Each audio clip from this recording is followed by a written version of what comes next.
Hello, Maverick fans. Welcome to another edition of the Mavpuckcast with Jason. And John. Thank you, as always, for tuning in and listening. Happy New Year. It is officially 2019 when we're That's recording right, this. the first podcast of 2019. We held out to make sure that we could do it on the night. So we slept in a little bit, right? A bit. A bit. Yeah. Well, I guess some of us did. I don't know. But you probably got up at 5 in the morning, right? I think I slept until like 5:30. You are like a 75-year-old man who goes to bed like at 8:30 and gets up. No, I don't know. I go to bed at like do you stay up 1 late? o'clock in the morning. Oh, okay. All right. Yeah. Staying up till midnight was not. I'm like, this ain't special. I don't know what you're all freaking out about. Bridget and I are kind of night owls, so we're up till midnight almost every night. So it's nothing new for us. It's the nights where you're supposed to stay up till midnight. That's when you start to get, groggy and. At least this time you had a reason to do it, and it wasn't just. That's for right. show, right? It wasn't. Yeah. So let's get started with our usual segment. What are we drinking? What are we drinking? And you've got something interesting in your hand right now. Yes, I've got Ecologisk Cider Perron Swedish Pear Cider Organic. This was another IKEA find. I had the stuff that tastes like cough medicine last episode. So I don't think I've ever had pear cider or really pear anything other than pears in my life. So we're gonna try this. Oh, it's not bad. It's kind of like sparkling apple cider. Okay. Which actually kind of makes sense or sparkling grape juice or one of those things. So it kind of makes sense for today, since we're recording this on New Year's Day too. Yeah. Yeah. Bubbly. Is it yeah. bubbly? Yep. Fizzy, bubbly. Yeah. I think Bridget was wondering before the episode how it would be, so I think she'll like this. Nice. And I just opened it now, so you didn't have a chance to, knock it over before the episode. I know. You seem to do everything I'm drinking. So I didn't have any cleanup to do for a change. That's right. So I'm going with, because apparently if we do this right, it actually somehow seems to work. We had the Johnny Walker White. Yep. For the Arizona series. And we blanked Johnny Walker. Johnny Walker. Their hot scoring forward, who was a top forward in the nation at that point. Yeah. And then last episode, I broke out that Alaskan brewery. Right. And we blanked the entire team. We did. So I'm going to try two things this time. We're going to shoot for the moon here. Okay. I've got Breckenridge Brewery's Avalanche Amber Ale. Nice. It is a Colorado brewery, Breckenridge, Colorado. I have toured their facility, so I know where it is, and I've Very been cool. there. So hopefully, being a Colorado brew, we can blink Denver. And I figured since it's Avalanche Ale, and we have an Avalanche draft pick on the team, maybe we can see him have, I don't know, 2 hat tricks. I'd go for 2 hat tricks for Tyler. Yeah, I'd go for 1 hat trick. So yeah, I figured I'm shooting for the moon. Yeah. I might as well. Let's go for 2. Yeah, let's blank him in and have Tyler have 2 hat tricks. He's a freshman with 2 points on the season. That's Yeah, right, why yeah. not 6 goals? Here we go. So Tyler, if you listen to this, pulling, man, this is as much as I can do for you here. New Year, man, clean slate. So There you go. Yep. Start off right. So let's talk about that Alaska recap and our Mavs performance. I think they played pretty well. I think they played out. You know what? They did what they needed to do. They got 2 wins. And obviously you look at a team coming in that we're playing in University of Alaska Anchorage, and you think to yourself, well, they only have 2 wins, so we should win. But it's never a given in college hockey. And it's never a given this time of year when you have a few weeks off right around the holidays. So they got it done. 3-0 and 4-0. Yeah, we kept them completely off the score sheet, which Yep. Is nice. They weren't a high scoring team coming in. Right. I think they averaged maybe 1.19 goals. Was it 1.9? It was 1 point something. Fairly I saw. low, yeah.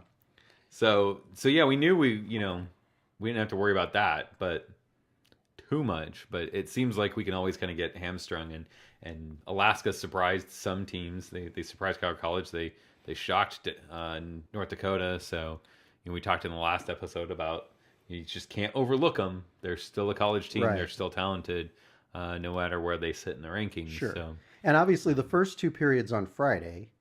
Saturday. I know we're going to do this a lot. Okay, in it's this podcast, a Saturday so Monday series, which it just completely throws me off. But yeah, Saturday night, the first 2 periods lulled most of us to And I think I said it to you at the game, but I'm sure I've said it to a lot of people. It's just the first 2 periods they looked like a team that had 3 weeks off. They did. They there was a lot of rust. Both teams definitely, yeah. But then golf got thrown out. Yeah, it was right. Exactly. So, but by the 3rd period, they had a lot more jump. They started, they started to connect. They started to move their feet a little better, I think. Yep. The passing was quite a bit better in the 3rd period than it was in the 1st and 2nd. Yep. And this team's going to rely on that. I think they're going to rely a lot on, making sure that those passes are crisp and connected. Yep. And, if we puck handling and passing is going to be big in the second half. So yeah, I think they played well. Evan, I think, did a great job. We talked about this, that he had a shutout on Saturday and was not a star of the game. First, second, or third, didn't get a single star of the game. A lot of people disagreed with that. I am one of them. Yep. I think that I agree that he probably shouldn't have gotten the top star in that game, because I think he made better saves on Monday's game than he made on Saturday. But I think he deserved at least a 3rd star, if not a 2nd star. I think so too, especially considering the fact that the first 2 periods, like you said, were these just kind of slow, it was like they were skating in jello. And when it's 0-0 like that, and you have to kill off a 5-minute major. And that's what I was just going to say, is his performance on that 5-minute major was... That's right. Star-worthy in its own, because he made some big saves on that when it's 0-0 early. Because despite the fact that Anchorage isn't a juggernaut, if they get a goal during that, or 2 during that 5-minute major, that could have been a very difficult game for us to come back and win. So I give him credit, and considering the number of goals that UNO typically gives up, getting a shutout that game. Yeah. And was big. The big news, he ties Dan Ellis for the school record for a number of shutouts. It's kind of crazy when you think about it, but yeah. And I was reading the newspaper article. I didn't realize how many similarities there were. Like, I knew that they came from the same general area. They're both Canadian. They both came in. And I knew that he was close going into this. So So there was that chance that I was out $200 and yeah. Which, Evan, if you're listening, you need to tell me where to send this money. Like, I already missed out on my taxes for last year, so help me out here, buddy. I forgot that you were still paying $100. I'm still $100 for a shutout. So okay. I'm so maybe we're gonna have to return some Christmas gifts. Yeah, exactly. You should have forgotten about that till after the Anchorage series, and then started it up again in the second half. Yeah. Hindsight 2020. No, but that was awesome with the Dan Ellis, one of my favorite players. He was a great guy, and honestly, he had the same number of saves in the first game. I was like, that was just well, cool. I got to tell you, Evan has logged a lot of time for the Mavericks over the years, and it hasn't always been easy for him, and very deserving. Yeah, to tie that shutout, it couldn't happen to a better guy. And yeah, he's a really nice kid. We've enjoyed the 4 years that he's been here, and he's been great with the family. And it's hard to believe. I mean, it just seems like yesterday that I was reading that he was coming in, and we had this goaltender from Saskatoon, which was headed to Omaha. So it's hard to believe that it's already been 4 years. Yeah. So we get shutouts both nights. Right. Offensively, I think I got to tell you, the Monday afternoon game, they looked good. They picked up where they left off in the 3rd period. They sure did. And they played a really good second period, I thought, in that game. They did. And that period, we spent a lot of time on the power play. Anchorage seemed to be in the box quite a bit during that second period. Yeah, we kind of force it. The way we move, when we can move our feet and we can cycle the puck, you're going to force teams to reach and clutch and grab, and you're going to get opportunities. And, the top line, the Morelli with Olsen and typically Ward. And I like Ward on that line better. Seems to do really, really well. I don't know, it's the last few series. Coaches put Tyler back there in a point position where he can really see everything in front of him. And I think that's really helped that second unit get chances. Was it? I think it was I'm pretty sure it was Alfred that had just a great chance. Tyler gave him a seam pass, and he had a one-time opportunity, and he missed it wide, unfortunately. But Tyler gave him a great setup there, and it was just unfortunate that he was a little off and missed it. But that seems to be working pretty well. Well, yeah, and a player I've been impressed with the past 3 games has been Tristan Keck. Keck, yeah. Yeah. He's coming on here right at the right time, and we need him to produce. Yeah, I didn't... Polkinen had... did he have a goal or just the assist? I think he just had the assist. I can't remember if he... Did he get the goal? Either. We'll have to look that up. We'll have to look that up. All right. But while we're looking that up, I've been impressed with Polkinen. I think he's been skating really well. I think Timu has too. Yeah. So I agree with Keck, but I also think Polkinen deserves a shout out for his. He's blocked a few shots. He's been playing pretty good defense, I thought, and he's been skating well. He's had a few opportunities. And he's gotten some goals the last few series and stuff, so hopefully he can keep that going in 2019. Well, that's the key. We need those second and third line guys to step it up here in the second half of the season. Yeah, that secondary scoring is always going to be absolutely important. So, but yeah, Keck's goal to break the ice in the 0-0 game was big. It really was. Yeah, we just I don't know that we can sustain against NCHC teams if the only line that produces anything is Morelli, Olsen, and Ward, because these are teams that know how to play defense to shut down a top line if that's all they have to worry about. Right. And Keck got both the first goal both nights. Yep. So yeah, and like I said, that's the second game at St. Cloud. I was even though the score didn't indicate it, I was impressed with him up there in St. Cloud. So yeah, Polkinen just had the assist on Galt's power play goal on Monday. I want to say Monday night, but I stopped myself to make sure I said afternoon. I don't know. They looked like they had a lot of energy afternoon. Maybe we need to play all of our Saturday games at all of our second games in the series at noon. I don't know. I feel a little. It feels weird going to hockey at noon, doesn't it? I remember people telling me you're not an alcoholic if you drink afternoon, and I'm sitting here going, the game starts at noon. Maybe I'll buy the beer and sit and stare at it for 5 minutes. It was weird. We believe that was our earliest home game. I know that there have been some road games when we've been out east. I believe when we were at Quinnipiac a number of years ago, we played an early game like that. But this, I believe, was the earliest for a home game that they've played. So Polkinen had 2 assists on Friday night. So he ended up with 3 points, 3 assists on the weekend. So okay. Yeah. So yeah, I think him and Keck really came out on this. They really showed up well. I mean, you expect Morelli and Olsen to put up points. Absolutely. I mean, they're 2 of the top point getters in NCHC. They seem to have some good chemistry together. So you expect some production and some performance from those 2. So it's nice to see these 2 kind of step up. For sure. I don't think it's enough. I think we still need some more, but it is nice to see it. Yep. Anything else we should talk about Alaska coming down and visiting? No, I'm just glad that they got the 2 wins. We're 6-10-2 right now through our first 18 games. Not quite the 500 I was hoping for by the first of the year, but a couple of those games early on, you turn it around, we would have been talking about a team that had won potentially 8 games, and that'd be all right.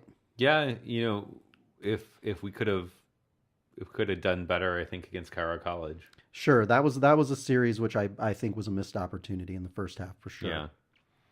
And the 500 mark is an important thing to get to, because you do need a 500 record to have an at-large bid to the NCAA it'll be a tournament. So. Yeah, but at this point, I'm just going for small victories at this.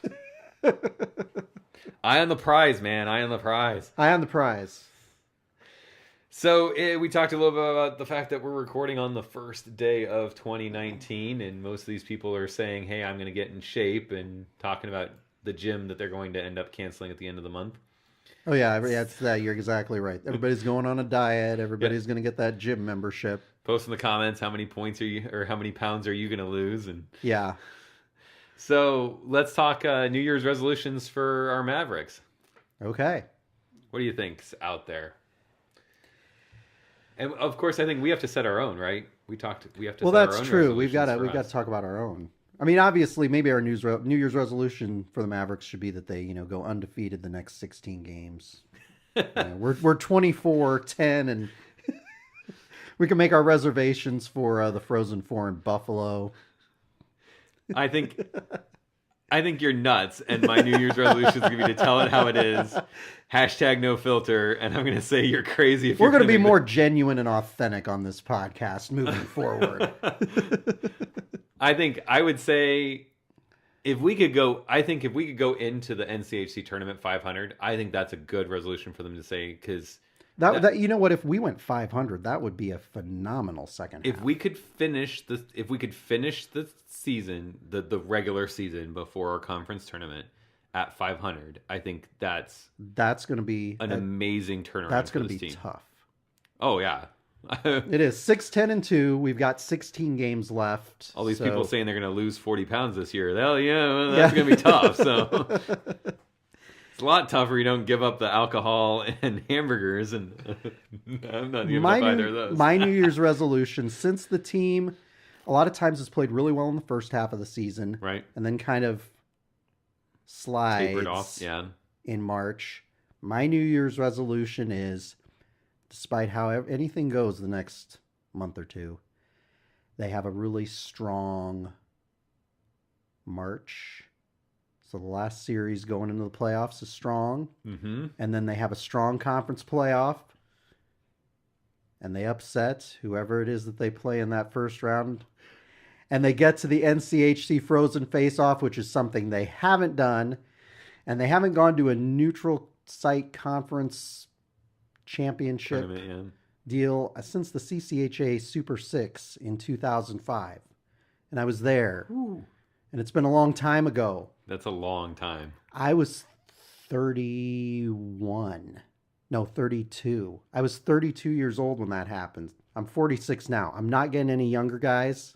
Can you please pick the hands That's up? can you please help me out? So that's our, those are our presumptuous New Year's resolutions here for the team. But I want that strong finish. Yeah. And the trip to the Frozen Face-Off, regardless of what their record is. Once the postseason comes, anybody can run the tables at that point.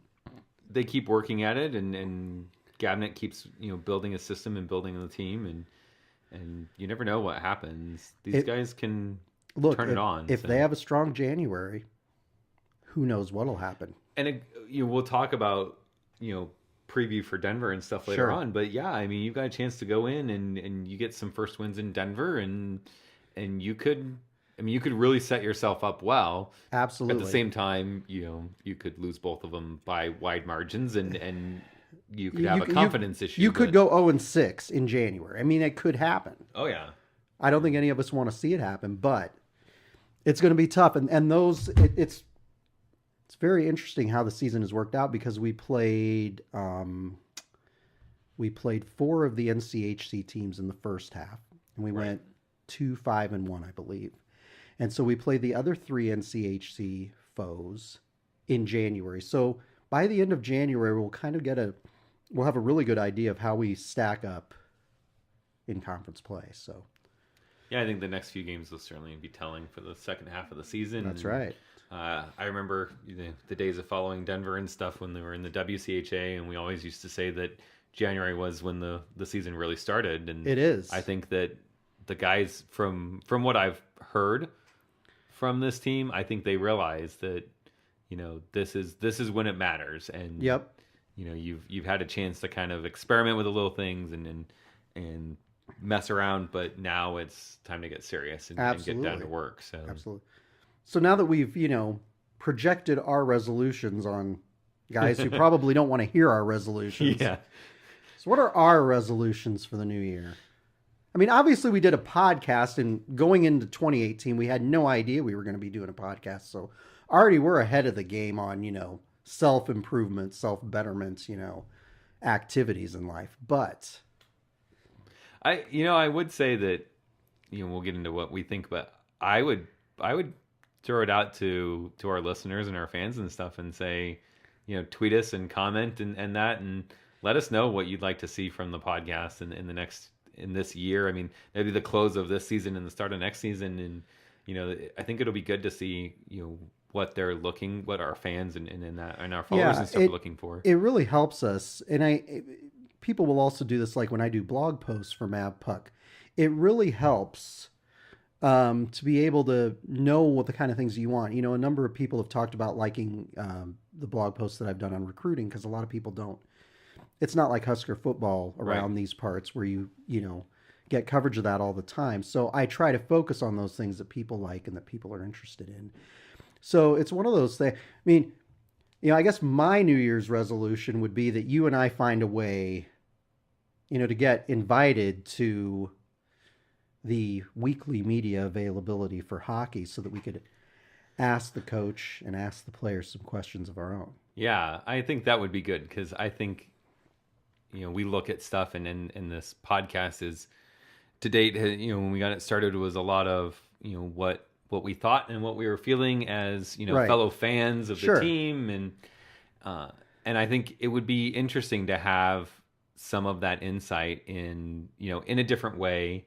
Sure. Plus, I'm with you. I think that the local media that covers the team, I mean, they probably do the best they can with the resources that they have, but a lot of them are not hockey guys, and they don't know questions to ask, and they're not pressing, and they're not and a lot of times, deep diving. Absolutely. And when you look at the sports journalists in this town, they have to cover a wide swath of sports. Right. They don't get to just specialize, whereas you and I get to specialize in hockey, and that's what Mavpuck has been able to do for years and years. But you look at this podcast, you and I are trying to provide more analysis. There was a senior UNO administrator who's a friend of ours, who works in Epley Administration Building at UNO. A couple years ago, I remember he said, John, you got a topic right now about, UNO hockey-related Christmas gifts and some other stuff. This was right around the holidays back in the 2015-16 season. He's like, but I'd like to see more, in-depth analysis and stuff like that. And it was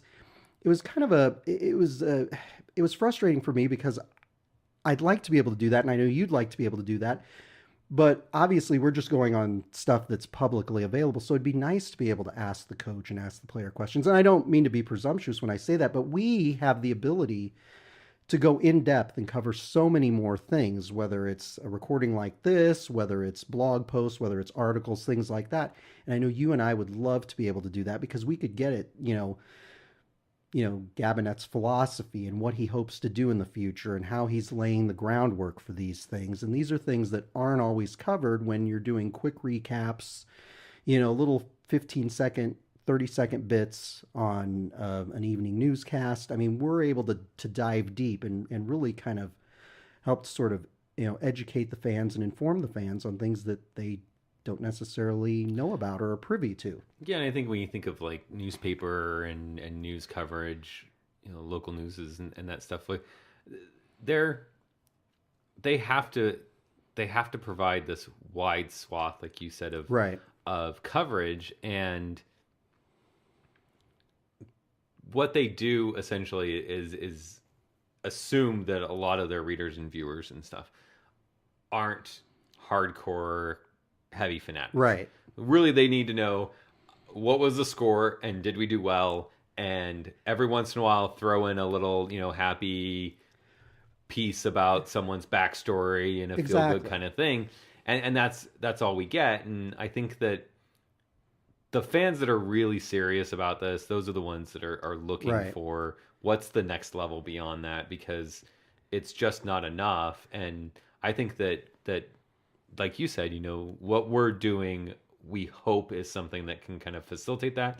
But I think that our New Year's resolution, as a team, is figure out what the two of us can do to get more access to these types of things and bring more concrete information. Yeah, regardless of whether we get more access, I hope we do, we will continue to strive to get better and Yeah. get more information. And like you mentioned, though, with the news media, they try to be much more generalists. You Yeah. know, it's almost like, you know, you look at like the medical professions, you have your general family practitioner, Right. and then you've got your cardiologist who specialize in the heart. Well, we're the cardiologists. We're trying to be the cardiologist of this, right? Of UNO hockey, absolutely. Yeah. And so, and especially, and I say this as somebody who has a degree in journalism and works in social media. You work in social media. Right.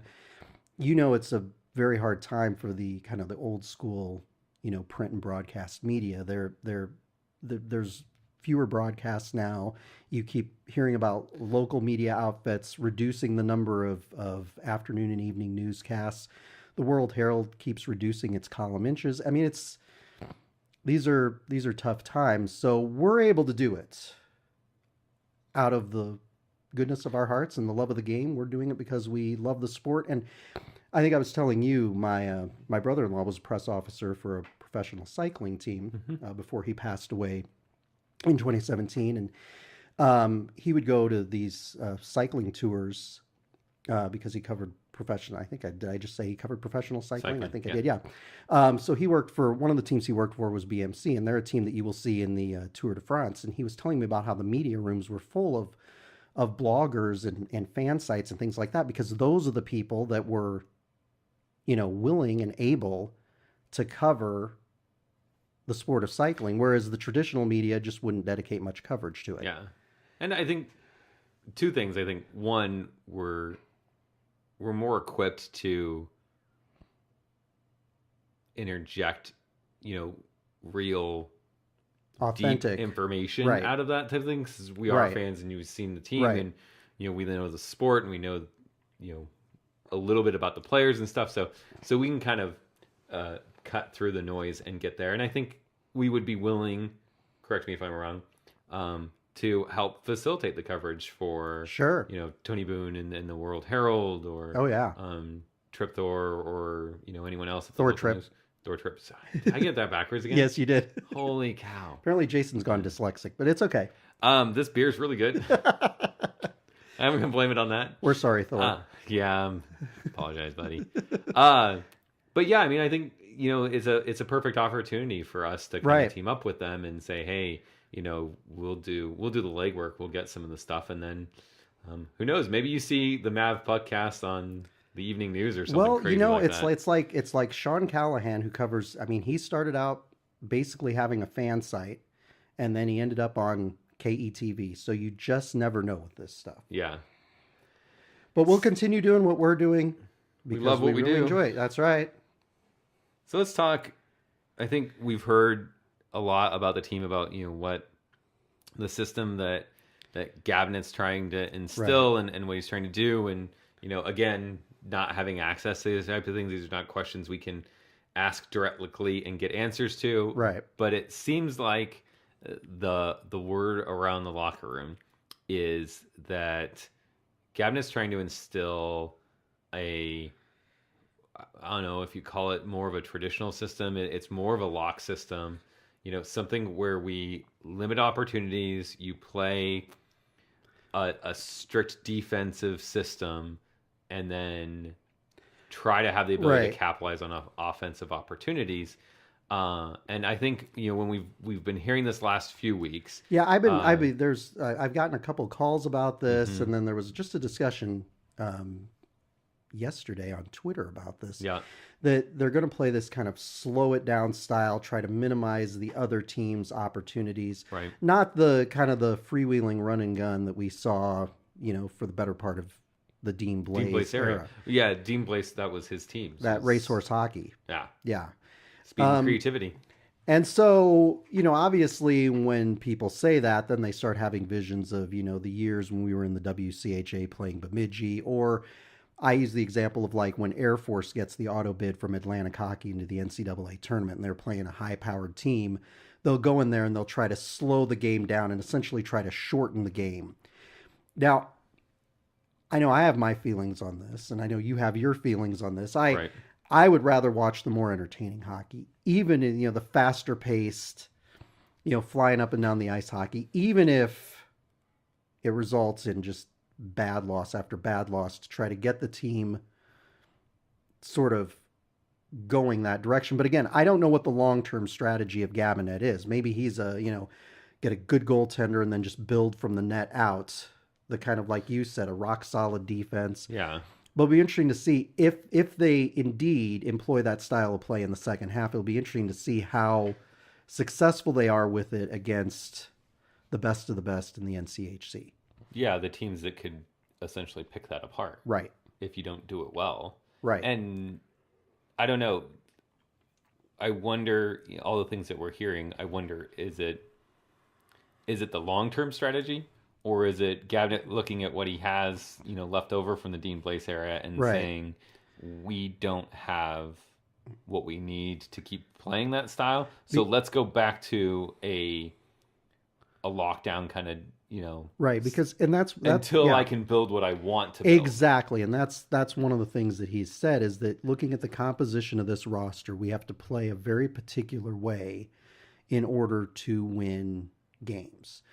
Now, obviously, that's a very generalized kind of comment. So he's not necessarily saying he'll play a lockdown style, but it sounds like that's what he's going to do. And so I don't know if people are reading between the lines or if this is something he has actually said to some of these folks, because I know some of these folks have a little bit more access to the coaching staff than we do. But yeah, I mean, I don't know. The question is, will that yield long-term results in the second half, or is that just a way to kind of minimize your losses? I mean, I see where you're coming from, that it's not an exciting.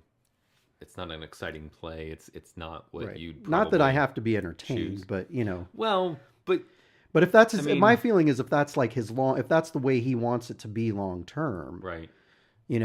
Would it be advantageous to go that direction now?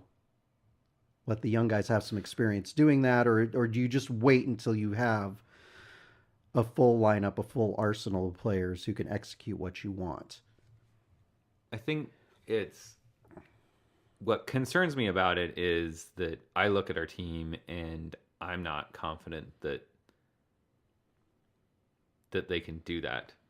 I mean, I don't see our guys selling out to block shots. I don't see them, collapsing and expanding the way that you need it to happen in a net forward approach. We've seen moments of that this season, but we haven't seen it consistently game by game. There's kids that, Tyler specifically comes from a system with the U.S. development program that's always been a pressure system. And as long as I can remember, they've always been a pressure. I mean, even in the days when we were getting our butts handed to us, like in the 70s and stuff, I mean, the development program's always been a pressure system, with the few exceptions of when... the 1980s, the late 80s, or the late 70s into the early 80s. I mean, at that point in time, you had, of course, the Miracle on Ice and Herb Brooks and that stuff, and his style. And part of me thinks that Gabinet is trying to kind of take that philosophy. Sure. I don't know that it works long term, because I don't know that these guys are going to buy into that kind of system and that kind of style when you don't see a whole lot of NHL clubs running that kind of system and that kind of style. Exactly. It's and you mentioned Tyler Weiss. I mean, and you look at forwards like him, these guys like to, operate in these creative systems where they get to improvise more, ebb and flow, and move and use their skills. And so you're right. Is it a temporary thing for this season, or is it a it's the next 2 seasons until we? I don't know. It's go back to when we went to the Muskegon game versus the Lancers, and we got a chance to see 3 recruits. Those are not 3 guys I look at saying that's the quintessential net forward approach. Those are, I mean, one of them's an undersized forward. Yep. One of them's probably works in that system. He's kind of your traditional defensive first center, and then you've got kind of a role-playing wing. And I don't see those as the puzzle pieces to get you to Dean Blaise kind of flow system. It's almost like it almost seems to me like he's trying to blend the two, and he's wondering if maybe the best approach is to say out with the old, in with the new. We're going to play the old system, and then we're going to kind of develop ourselves back into something where our defense plays a little bit of a lock.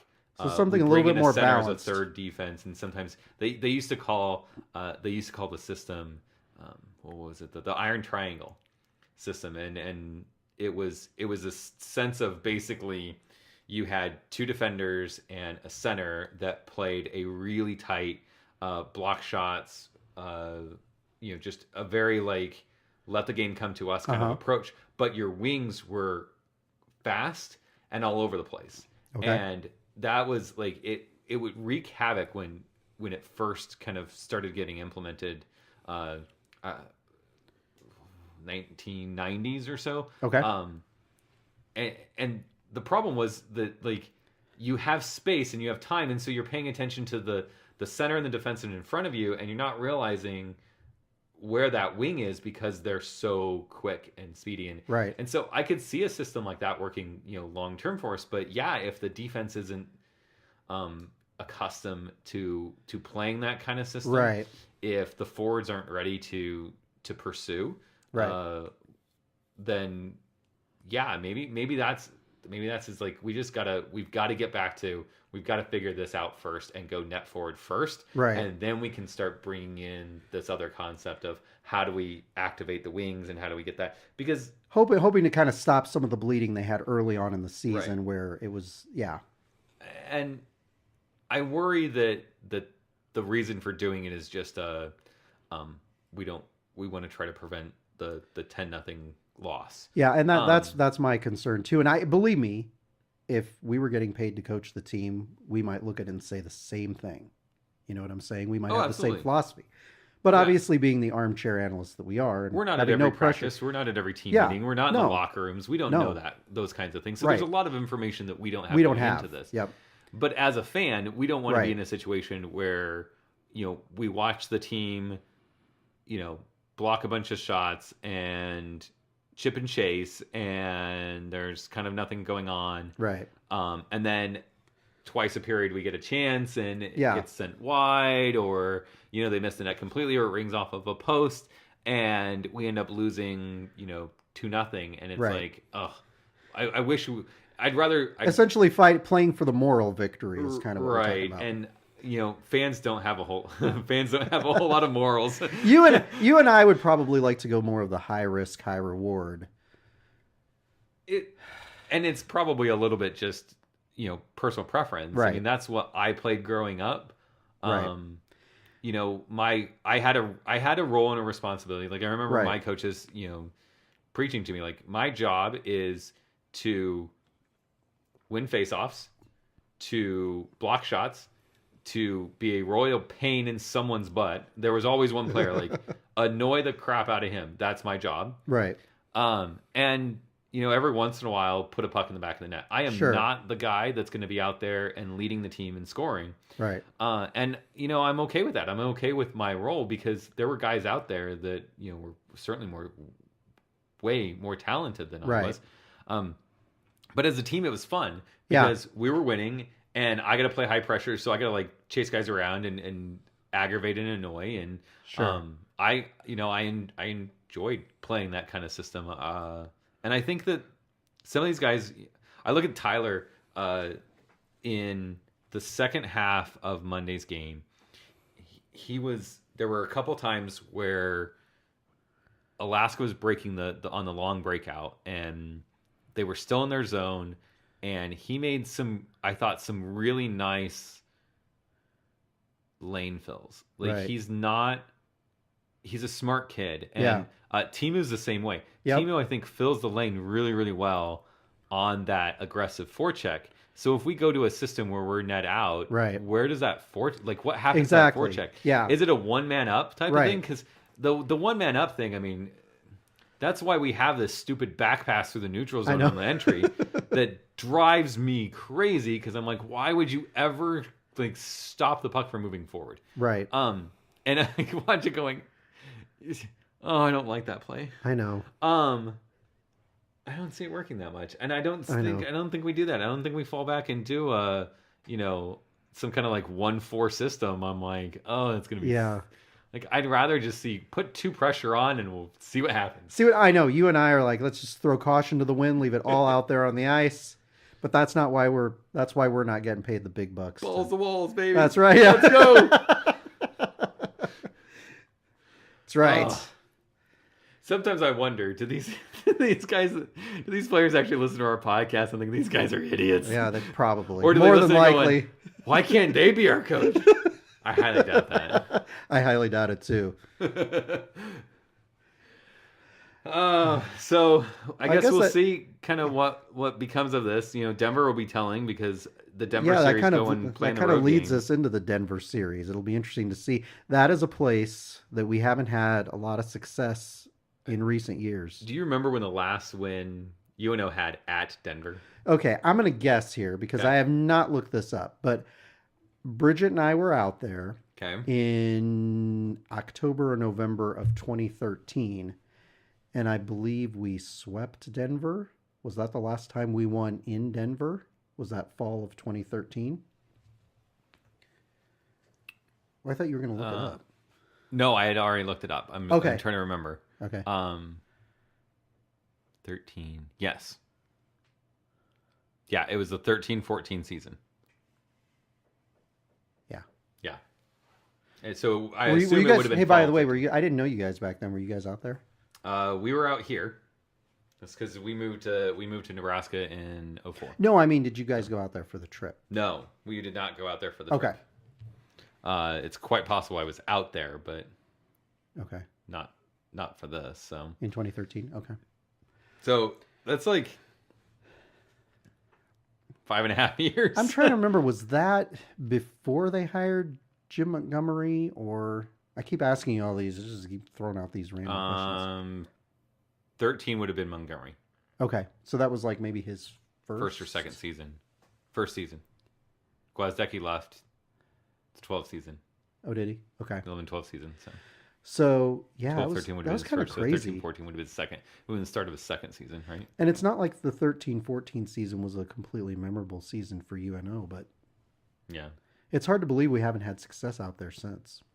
But they've really been able to shut us down in recent years. And I think the scary thing is that some of those losses were really bad losses. They weren't like, we were so close. It was like, we don't belong on the ice with these guys. And you keep thinking every couple of years they keep losing some of these guys, you know, like Tanner Gillette, Dylan Gambrell. And yet they keep having guys come to the surface. This is our year. No more Gillette. They still have Jared Luco.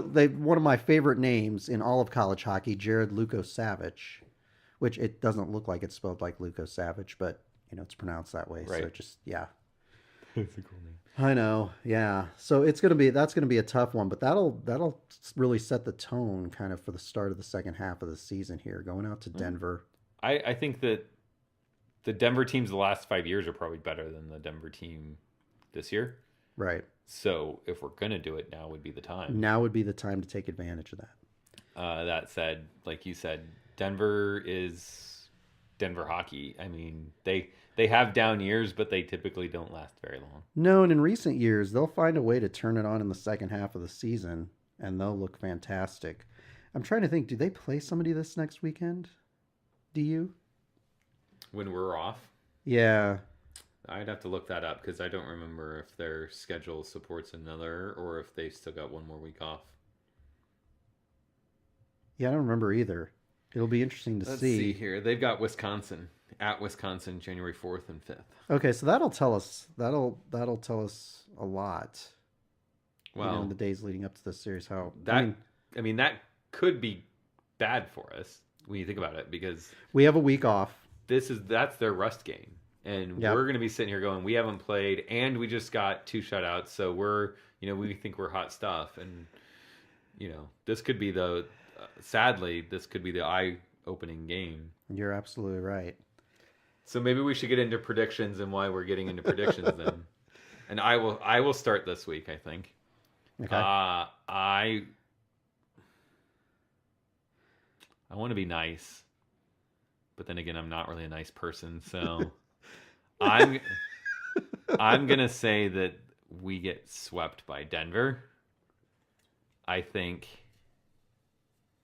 my thought is that Denver comes in having refined their play against Wisconsin. They're ready to go.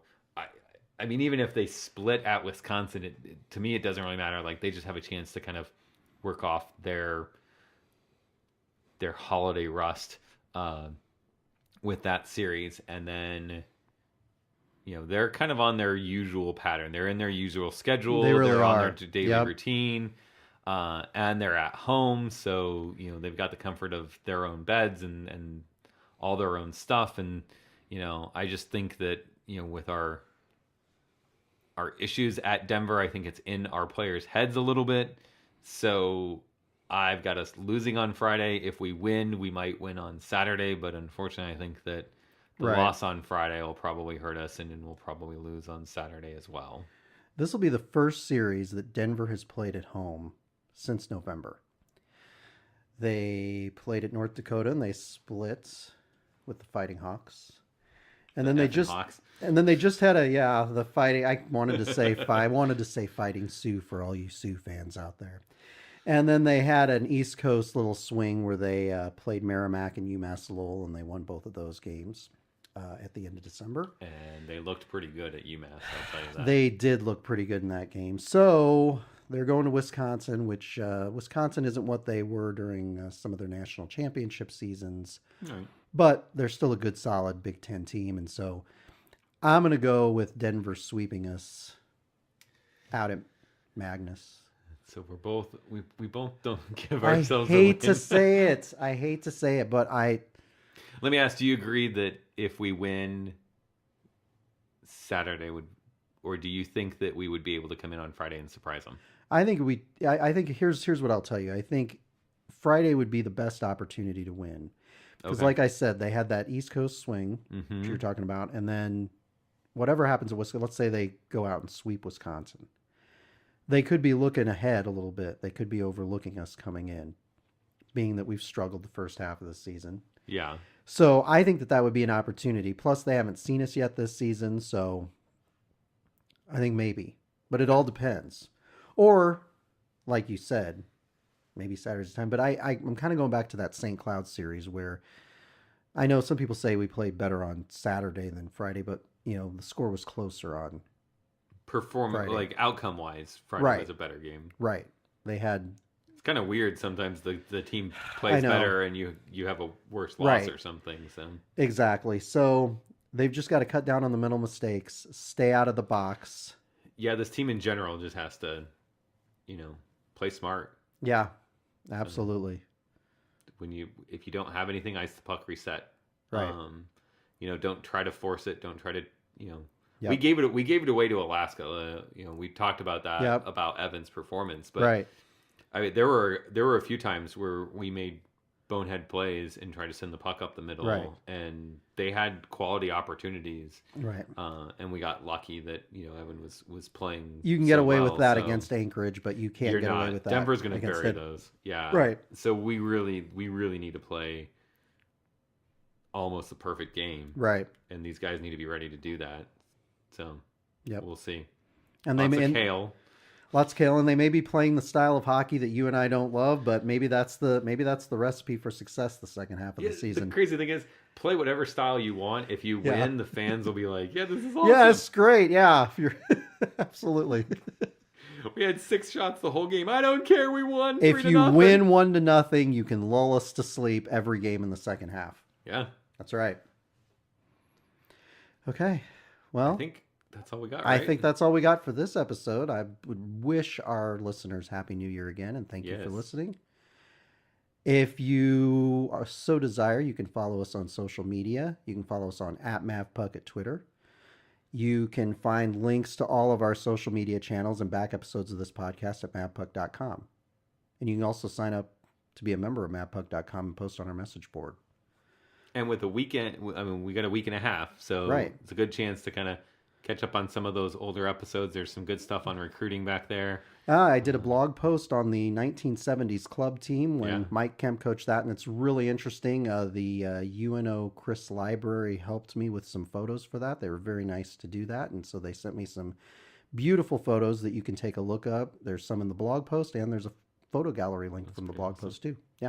Yeah, so great content for you to kind of catch up with, and till we see you or talk to you, Yeah, I stare into my microphone and talk to you. Exactly. It's weird because we got another week off, but we'll get back in the swing of things. Right after Denver series, we'll be back with a recap and looking forward. And we'll see how this second part of the season is going to go. That's right. And who knows what the hell we'll be talking about. Could be dangerous. Go Mavs. Go Mavs.